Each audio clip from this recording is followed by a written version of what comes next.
এই দেখো এই পুয়ের ডালটা এই তুলসী গাছের সাথে ছিল। কথায় আছে না, সঙ্গদোষে খারাপ হয়। এই দেখো সঙ্গদোষ, এই যে সঙ্গদোষ তুলসী পাতার মতোই হয়েছে। হ্যালো ফ্রেন্ড, কেমন আছো সবাই? আশা করি বেশ ভালোই আছো। আমরাও বেশ ভালোই আছি। আবারও একটা নতুন ভিডিও নিয়ে চলে এসেছি। এই দেখো সকাল সকাল কিন্তু আমি পুয়ের ফল তুলতে চলে গেছিলাম। আমরা কিন্তু এটাকে পুয়ের ফলই বলি, আর তোমরা এটাকে কে কী বলো? এই দেখো আমার পুয়ের ফল তোলা হয়ে গেছে। এবার এই যে গাছে কটা বেগুন হয়েছে এই দেখো, তো এইগুলো এখন তুলে নেব। চলো তুলে নিই।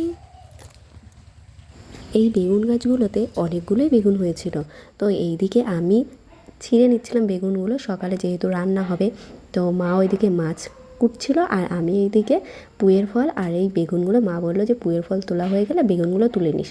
তো আমার তো পুয়ের ফল আগেই তোলা হয়ে গেছে, দেখলেই তো।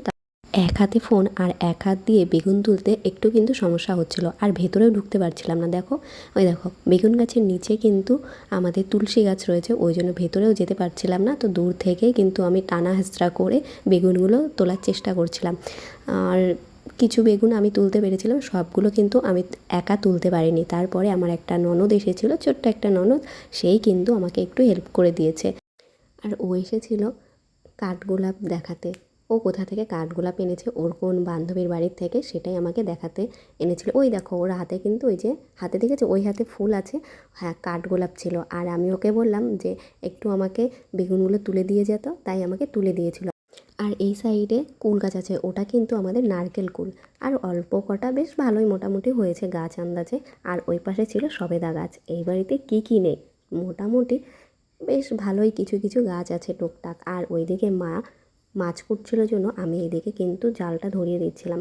যেহেতু মার মাছ করতে একটু দেরি হয়ে যাচ্ছিলো, তাই আমি এদিকে জালটা ধরিয়ে দিলাম যাতে তাড়াতাড়ি কাজটা এগিয়ে থাকে।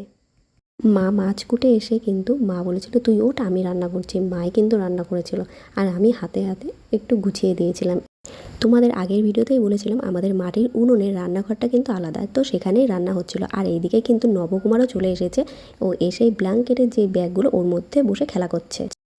তারপর কিন্তু নব স্কুলে চলে গেছিলো, আর আমাদের সকালে রান্না খাওয়া সব কমপ্লিট হয়ে যাওয়ার পরে আর এই মাছটা কাটা বাকি ছিল। তো মা আমাকে বলেছিল তুই মাছটা কাট, আমি তাহলে বাকি কাজগুলো সেরে নিই। তো ওর জন্যই কিন্তু আমি এদিকে মাছ কাটছিলাম। আর আমার লাইফে প্রথম আমি এত বড় মাছ কাটলাম, মানে লাইফে প্রথম। আর তারপরে শ্বশুরবাড়িতে এসে, মানে ব্যাপারটা একটু আলাদাই। তো যাই হোক, মাকে বলেছিলাম তুমি তাহলে একটু ভিডিও করে দাও। মা কিন্তু ফোন নিয়ে এসে এই যে ভিডিও করছিল মা, আর আমি কিন্তু মাছ কাটছিলাম। আর মাকে বলছিলাম কিভাবে মাছগুলো কাটবো, মানে সাইজ করব কিভাবে। তো মা বলছিল তুই তোর মতো করে কর, অসুবিধা নেই, যেরকম করবি সেরকমই আমরা খেয়ে নেবো, কোনো সমস্যা নেই। তো সেইভাবে কিন্তু আমি আমার আন্দাজ মতো মাছগুলো কাটছিলাম।